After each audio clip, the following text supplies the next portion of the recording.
In 2018, John Krasinski decided to take a step out of the office and create his own low-budget horror film known as A Quiet Place. While the film, with its unique premise, took the world by storm when it released, I didn't get my first introduction to the franchise until 3 years after the first film's initial release. After watching the first film in preparation of the second, I was hooked to the franchise due to the engaging characters and the unique design and behavior of their monsters, the Death Angels. Unfortunately, I never got that full Quiet Place experience, as I wasn't able to watch the second one in theaters due to the pandemic. So when I heard that they were creating a prequel to the first two Quiet Place films, I became extremely excited because I knew this would be my first experience with one of these films in theaters. Now, after seeing A Quiet Place day one, here are my thoughts and opinions about the film. Now, in case you were wondering, this is going to be a spoiler-free review. We're mainly going to be talking about plot points we already know about and the overall quality of the film, so don't worry about being spoiled. Now, from my experience, I can safely say that franchises rarely tend to maintain the same level of quality throughout multiple films. And a lot of other people after seeing day one had to say that it was still pretty good, just not as good as the other two. Well, in my opinion, this film is on par with Part 1 and Part 2 of the Quiet Place franchise. Now, to recap the synopsis, this film takes place in New York during the first day of an alien invasion. The aliens, known as Death Angels, use their super sensitive hearing to hunt and catch anything that makes a sound. Now, while John Krasinski was still a part of making this film, we had a new director by the name of Michael Sarnowski. Also, the cast was completely different, and the only returning character was Henry from A Quiet Place Part 2. Now, because of this, I worried that maybe I wouldn't care as much about the characters since they weren't from the previous two films, or maybe the vibe of the film would be different from the other two films. Now, as we said before, this film has a completely new cast, none of the Abbotts are returning, and because of this, it takes a little bit of time to become connected to the main characters, but as more of their stories revealed, they become more engaging and their actions make more sense. Now, throughout the film, you really see the evolution of companionship between the characters. For example, Sam and Eric are at first just acquaintances. They're just staying with each other to not be alone during this apocalyptic scenario. But as the film continues, they open up to each other about their problems. They do nice things for each other. Heck, they even risk their lives for each other. So you really see them grow from acquaintances to good friends by the end of the film. Now, Henry didn't play as much of a role in the film that I originally imagined he would, which isn't a bad thing. I just expected to see more of him. But overall, every character did a great job of acting. I don't believe that there was one that did better or worse than the other.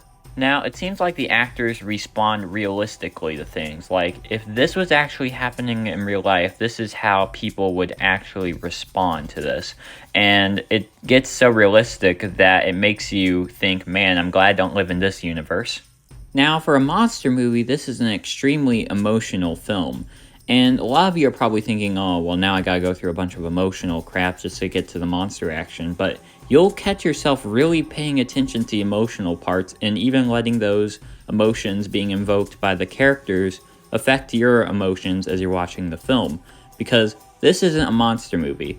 This is a movie about how a monster invasion impacted the lives of other people, how it destroyed lives, and how it affected them. So now let's talk about the Death Angels, the monsters of the film. First of all, the creature effects look better than ever. There are a lot of scenes where I feel like there was a big improvement on the special effects of the last two films. But unlike the last two films, the Death Angel action is sprinkled in throughout the movie and not saved for the final act. Which is kind of nice when you just went through an emotional character scene and you're like, okay, this is nice and all, but where's the monster? And then they have a decent-sized chase scene, and then you're like, okay, I can go through another emotional scene. Now, one of the few negatives of the film is that they really don't do anything new with the monster. We don't find out its origins.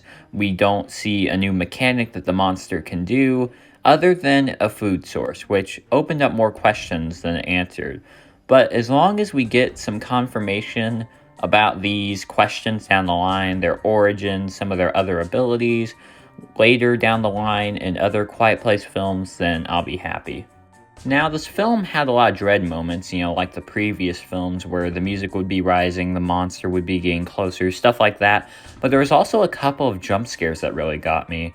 And I feel like this film had more jump scares than the last couple of films, and that's not negative at all. I was just pointing that out, I guess. Now, the ending, like the entirety of the movie, was very dramatic and emotional. But believe it or not, dare I say that the movie ended happier than it started.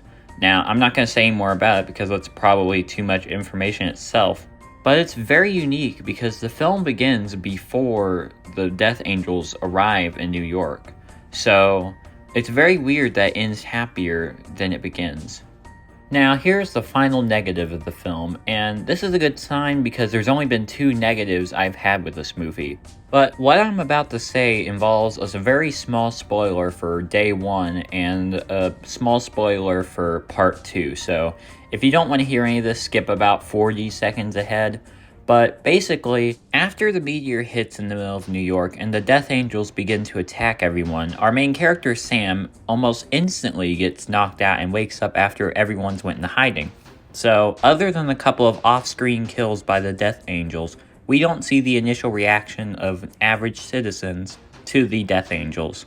Which kind of reminds me of how A Quiet Place Part 1 teased a really big fight with the other Death Angels at the end of the first movie, and the beginning of the second movie actually skipped over that entire fight scene and only showed the aftermath of the fight. So, I guess it's a little disappointing to not see the initial reaction, but again, these are just very small critiques compared to all the positives about this film. And now for the question that hopefully everyone is wondering, is this film foul? And no, of course not. I have had pretty much nothing but positive things to say about this film, and only very small critiques. I would definitely highly recommend going and seeing this at your local movie theater. It is a very amazing film, a terrifying experience to witness with family and friends, and I would definitely give this film a 4.5 honks out of 5. Anyways, that was my opinion on the newly released Quiet Place Day 1. If it sounds interesting to you, then I would highly suggest going and watching it, as it has great quality and an engaging story. Be sure to stay tuned to this channel over the summer, as many amazing movies are soon to release, from Alien Romulus to Twisters, both of which I'll be making videos about. Also, we'll be doing retrospectives on movies that have already released, such as Jurassic World Fallen Kingdom and the full potential of the Indoraptor. But anyways, that's all for now. This has been Film Foul, and thank you for watching.